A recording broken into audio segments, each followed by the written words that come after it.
You already know who's going to get the promotion before the meeting even starts. You can see it in the way people lean in when they speak, the way their mistakes get reframed as learning experiences, the way their silence gets interpreted as thoughtful contemplation instead of empty confusion. The person who gets the opportunity isn't always the most qualified, they're the most beautiful.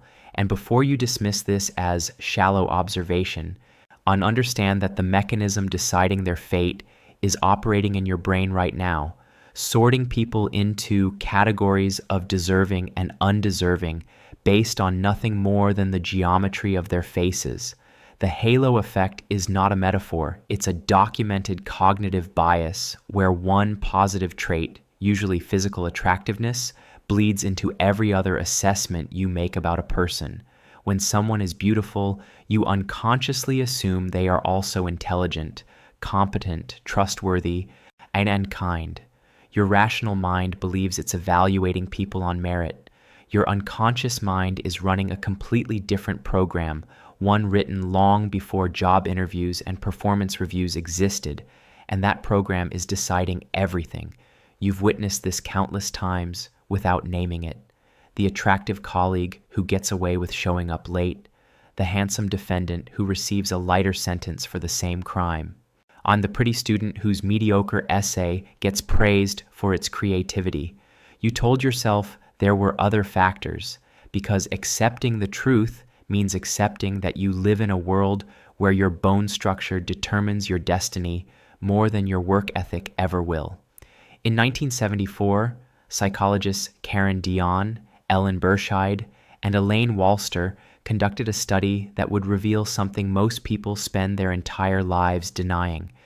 They showed participants photographs of attractive and unattractive individuals and asked them to rate these strangers on various personality traits. The beautiful people were rated as more likely to have prestigious careers, happier marriages, and more fulfilling lives. The participants had no information beyond a photograph, no resume, no conversation, no track record, just a face. And from that face, they constructed an entire narrative of deserving success. What makes this disturbing isn't that it happened in a psychology lab in the 1970s. What makes this disturbing is that it's happening right now in every hiring decision, every promotion panel, every networking event where opportunities get distributed. The people making these decisions believe they're being objective. They've sat through bias training. They've committed to meritocracy. And then they look at two equally qualified candidates and feel inexplicably drawn to one of them, unable to articulate why, unaware that their brain has already decided based on facial symmetry and clear skin. You think you're immune to this because you consider yourself analytical. You pride yourself on seeing through superficiality. But the halo effect doesn't ask for your permission. It operates below the level of conscious thought, in the same neural pathways that helped your ancestors make split-second decisions about who to trust and who to follow. Except now, instead of survival decisions in small tribes, these same pathways are determining who gets into elite universities, who gets venture capital funding, who becomes a leader. The economic impact of being attractive has been quantified with uncomfortable precision. Economists Daniel Hamermesh and Jeff Biddle found that attractive people earn roughly 10 to 15% more over their lifetime than people with below average looks. That's not 10 to 15% more on one paycheck. That's a lifetime accumulation gap of hundreds of thousands of dollars, sometimes millions, based on factors determined before you could speak your first word. Your facial structure is generating compound interest, either in your favor or against you, every single day. But the halo effect doesn't stop at money. It penetrates deeper into the realm of justice itself. A study published in the Journal of Applied Social Psychology found that attractive defendants are significantly less likely to be found guilty, and when they are convicted, they receive lighter sentences. Judges who have spent years training to be impartial, who wear robes specifically to symbolize blind justice, are still human, and their human brains are still running the same program that assumes beautiful people are less likely to be criminals. The courtroom, supposedly the last bastion of objective evaluation, becomes another stage where appearance determines outcome. You want to believe competence eventually wins. You want to believe that if someone is truly skilled, their results will speak for themselves. But here's what actually happens. The attractive person gets more opportunities to demonstrate competence.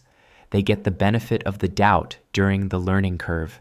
An unattractive person has to be twice as unattractive person has to be twice as good to get half as far, and even then, their successes get attributed to luck or circumstance, while their failures confirm existing biases. This creates a feedback loop that's almost impossible to break. The beautiful person receives more positive social interactions from childhood onward, more smiles from strangers, positive outcomes because they've experienced them consistently. That confidence then makes them more likely to take risks, speak up, pursue opportunities. And when they do, people attribute their confidence to competence, never considering that confidence was built on a foundation of unearned positive treatment. You see this most clearly in leadership selection. Studies on corporate leadership have found that CEOs are significantly more likely to be tall and attractive than the general population. These individuals didn't become leaders because height and attractiveness correlate with business acumen. They became leaders because groups of humans, when faced with uncertainty about who should lead, default to ancient heuristics. We choose leaders who look like leaders. And our template for what a leader looks like is built on physical presence and facial aesthetics, not spreadsheet analysis or strategic thinking. The cruelty of the halo effect is that it's self-reinforcing. When attractive people succeed, we use their success as evidence that our positive assessment was correct. We tell ourselves we saw something special in them, some quality beyond their appearance. We construct elaborate narratives about their work ethic, their vision, on their leadership qualities. We never consider that we gave them 17 second chances that we wouldn't have given someone else. We never count the opportunities that fell into their lap simply because people wanted to be around them. And the inverse is equally damaging. When unattractive people fail, it confirms the unconscious negative assessment. When they succeed, it creates cognitive dissonance that we resolve by minimizing their achievement or attributing it to external factors. You've done this without realizing it. Someone you found unattractive succeeded, and you immediately thought about their connections, their luck, the market conditions, anything except the possibility that they were simply excellent at what they do. The dating market makes this dynamic explicit in ways that professional environments keep implicit. Dating apps have turned human evaluation into a pure visual sorting mechanism. Users make decisions in seconds based on photographs, and studies of these platforms reveal brutal truths about how humans allocate attention. The most attractive users receive exponentially more interest than average users, not incrementally more, exponentially more. The distribution curve of romantic opportunity is not a bell curve. It's a power law distribution where a small percentage of users receive the vast majority of positive attention. But you already knew dating was superficial. And what you might not have considered is that every other domain operates on the same principle, just with more steps to disguise it. The job interview is a dating interaction with extra paperwork. The networking event is a mating ritual with business cards. The same mechanisms that determine romantic interest are determining professional opportunity, and we've built elaborate structures of meritocracy to hide this fact from ourselves. When teachers demonstrate the halo effect with devastating consistency, studies have shown that teachers rate identical work more favorably when they believe it came from an attractive student. The same essay, the same math test, the same science project receives different grades based on who submitted it, and these grades accumulate into GPAs, which determine college admissions, which determine career trajectories. A child's facial features at age 6 are already influencing the opportunities they'll have at age 30, mediated through thousands of tiny biased assessments by teachers who genuinely believe they're grading fairly. The medical field, where objectivity could mean the difference between life and death, is not immune. Research has found that doctors spend more time with attractive patients, provide more detailed explanations, and show more empathy during consultations. All attractive patients are more likely to have their symptoms taken seriously and less likely to have their pain dismissed as psychological. Your appearance is affecting whether you receive adequate health care, whether your suffering is validated, whether you live or die from a condition that required early detection. You might be thinking about outliers now, searching your memory for unattractive, successful people, as if exceptions disprove the pattern. But outliers don't disprove the rule, and they highlight how extreme someone's competence has to be to overcome the headwind of bias. For every unattractive person who succeeded, there are dozens who were equally talented but never got the opportunity to prove it. They were filtered out at the resume screening, the first interview, the networking event where connections get made. They never made it into your awareness, so you never had to confront what was lost. The technology sector likes to present itself as a meritocracy, a place where code either works or doesn't, where results matter more than pedigree. But venture capital funding, the lifeblood of tech startups, flows disproportionately to attractive founders. Investors see two identical pitches and feel more confident in one founder, unable to articulate why, unaware that their prediction of future success is contaminated by present attractiveness. They tell themselves they're betting on the founder, not the idea. They're right, but not in the way they think. And when they're betting on the founder's appearance, the halo effect even shapes our collective memory of history. We remember attractive historical figures more favorably. Their flaws get minimized, their virtues exaggerated. We create heroic narratives around beautiful people and complex, often negative narratives around unattractive ones. The way we tell history is contaminated by the same bias that affects everything else, which means our understanding of cause and effect, our of who deserves credit and who deserves blame, is built on aesthetic judgments we're not even conscious of making. Politics reveals the halo effect in its rawest form. Voters consistently favor attractive candidates, even when they claim to vote based on policy positions. Studies have shown that election outcomes can be predicted with disturbing accuracy based solely on ratings of candidate attractiveness. Democracy, the system we've designed to give everyone an equal voice, becomes a beauty contest with policy platforms as background music. The attractive candidate wins, and we construct elaborate explanations about their charisma and message, never admitting that we chose them because they looked good on television. You're experiencing the halo effect right now in your personal life in ways you haven't named. There's someone you give more credit to than they deserve, someone whose ideas sound smarter because you find them attractive. Oh, someone whose interruptions you forgive, whose lateness you excuse, whose mediocrity you reframe as potential. And there's someone else you're dismissing, someone whose competence you're underestimating, someone who has to work twice as hard for half the recognition.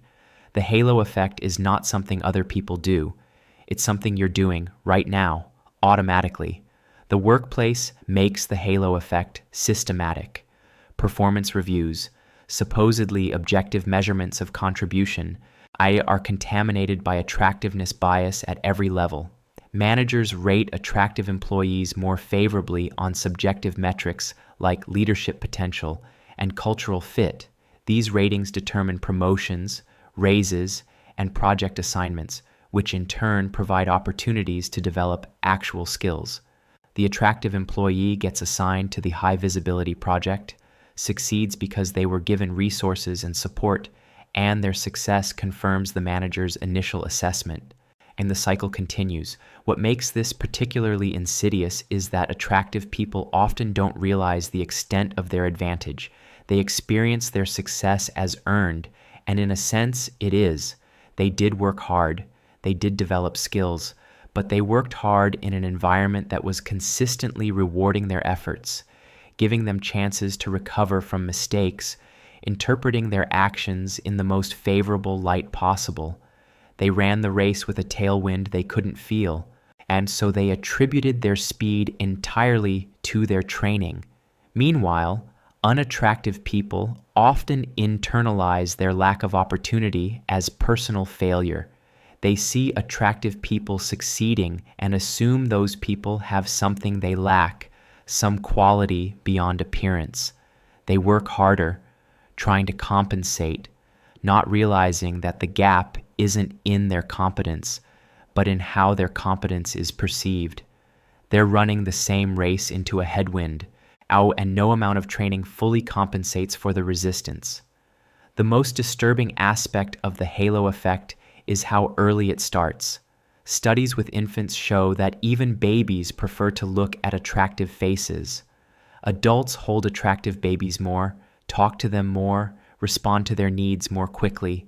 From the first days of life, attractive children are receiving more positive attention, more stimulation, more responsiveness.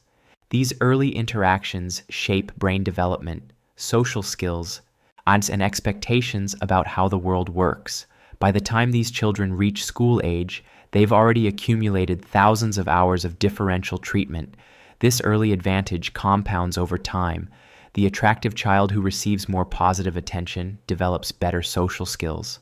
Those social skills make them more likable, which brings more positive attention, which further develops their social skills.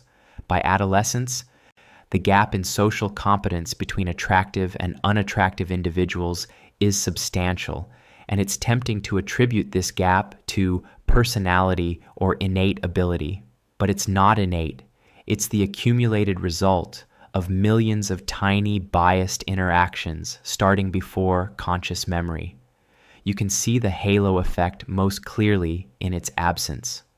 Watch how people interact with someone unattractive, and you'll notice the lack of warmth, not active hostility usually, on just the absence of the small kindnesses, the patient explanations, the benefit of the doubt. Conversations are shorter, eye contact is less frequent, mistakes are remembered longer, it's death by 1,000 withdrawn graces, and because each individual interaction seems insignificant, the pattern remains invisible to everyone except those experiencing it.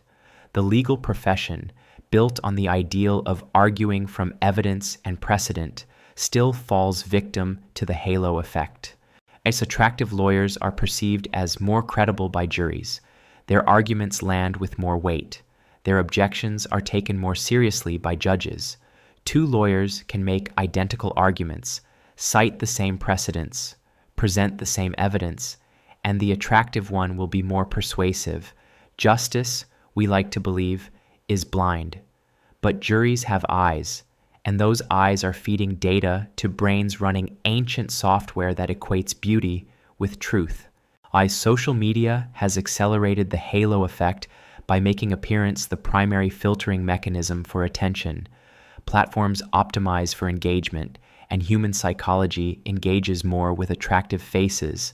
This means attractive users get algorithmic amplification, which brings more followers, which signals social proof, which attracts opportunities. An attractive person and an unattractive person can post identical content, and the attractive persons will reach exponentially more people. The meritocracy of ideas we were promised has become an aristocracy of aesthetics.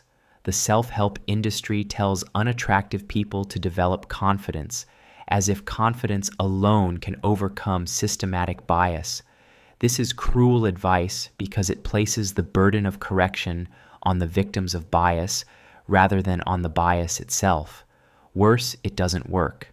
Studies show that confidence without attractiveness is often perceived as arrogance or delusion. The same self-assured statement that makes an attractive person seem charismatic makes an unattractive person seem insufferable. Even confidence, supposedly the great equalizer, gets filtered through the lens of appearance. You've been taught that pointing out these dynamics is shallow, that focusing on appearance is missing what really matters, but this framing serves those who benefit from the halo effect. By making it taboo to acknowledge appearance-based advantages, we ensure that those advantages remain invisible and therefore unchallenged. The truly shallow position is pretending that appearance doesn't matter when every piece of data confirms that it's one of the strongest predictors of life outcomes. The halo effect intersects with other biases to create multiplicative disadvantages. An unattractive person who is also a racial minority, or disabled, or older faces compounded bias. Each stigmatized trait amplifies the others, creating barriers that require almost superhuman resilience to overcome. And when someone does overcome these barriers, we celebrate them as inspiration while doing nothing to remove the barriers for others. We prefer exceptional individuals to systematic change because exceptional individuals confirm that the system works, even though their exceptionality proves the opposite. Corporate diversity initiatives rarely address appearance-based discrimination because attractiveness isn't a protected class. You can't sue for being ugly. There are no appearance diversity quotas, no training sessions on attractiveness bias, no HR policies protecting unattractive employees from differential treatment. The bias operates in plain sight, affecting more decisions than race or gender bias in many contexts, but remains completely unaddressed by the institutional mechanisms designed to promote fairness. The entertainment industry makes the halo effect explicit and then uses it to reinforce itself. Attractive actors play heroes, geniuses, and leaders. Unattractive actors play villains, sidekicks, and comic relief. Children grow up watching thousands of hours of media that consistently associates beauty with goodness and ugliness with evil or incompetence. These associations become neural pathways. I activated automatically when encountering real people. The stories we tell ourselves about ourselves are written by the halo effect. Academic philosophy and ethics, supposedly our collective effort to reason toward truth, are not immune. Attractive philosophers get more speaking invitations, more publication opportunities, more citations. The life of the mind, where only ideas should matter, still runs on the same biased wetware as everything else. Even in the space we've created specifically to escape our animal nature determines who gets heard. The fitness industry exploits the halo effect by conflating health with appearance. Attractive fit people become authorities on fitness, even when their genetics did most of the work. They offer advice that worked for someone with favorable baseline genetics and bone structure, advice that will never produce the same results for someone built differently. But the halo effect makes their advice seem credible because they look good, creating a market for useless information sold by people whose primary qualification is winning the genetic lottery. You cannot think your way out of the halo effect. Knowing about it doesn't disable it. Studies have shown that even psychologists who specialize in bias research still exhibit the halo effect in their own evaluations. Awareness creates a brief window where you can question your first impression. But that window closes quickly, and the bias continues operating. Your brain would rather run its efficient pattern-matching algorithms than engage in the exhausting work of truly individuated assessment. The halo effect reveals something uncomfortable about human cognition. We believe we're rational beings who occasionally make mistakes. The evidence suggests we're rationalizing beings who occasionally stumble into accuracy. Our conscious minds are PR departments, constructing plausible stories to explain decisions made by unconscious processes we can't access or control. We feel ourselves carefully weighing evidence and making measured judgments, but the conclusion was already determined by whether we found someone's face symmetrical. This doesn't mean effort is pointless. It means the playing field isn't level, and pretending it is only serves those with advantages. If you're unattractive, you need to be significantly more competent to achieve the same outcomes, and even then, you'll need luck. If you're attractive, You're receiving advantages you likely don't recognize, and your success is less attributable to your unique genius than you believe. Both of these truths are uncomfortable, which is why most people prefer to maintain the fiction of pure meritocracy. The halo effect will continue determining who gets opportunities because it's built into human neural architecture. Our evolution optimized us for small group tribal survival, not for fair evaluation in complex modern societies. The same quick judgments that helped your ancestors identify healthy mates and competent allies now corrupt every system we've built to allocate resources and opportunity. We can build fairer processes, but we can't rebuild the human brain. What you do with this information determines whether you're complicit or conscious. Or you can continue pretending you evaluate people fairly while your unconscious mind runs its appearance-based sorting algorithm. Or you can accept that your first impression is contaminated, that your positive feelings toward attractive people are partly an illusion, that your assessment of competence is influenced by facial geometry. Acceptance doesn't eliminate the bias, but it creates space to question it, to demand additional evidence. All to give opportunities to people your brain is telling you to dismiss. The halo effect decides who gets opportunities, but you can decide whether to let it do so unchallenged. Pay attention to who you're underestimating and ask yourself what you're really seeing.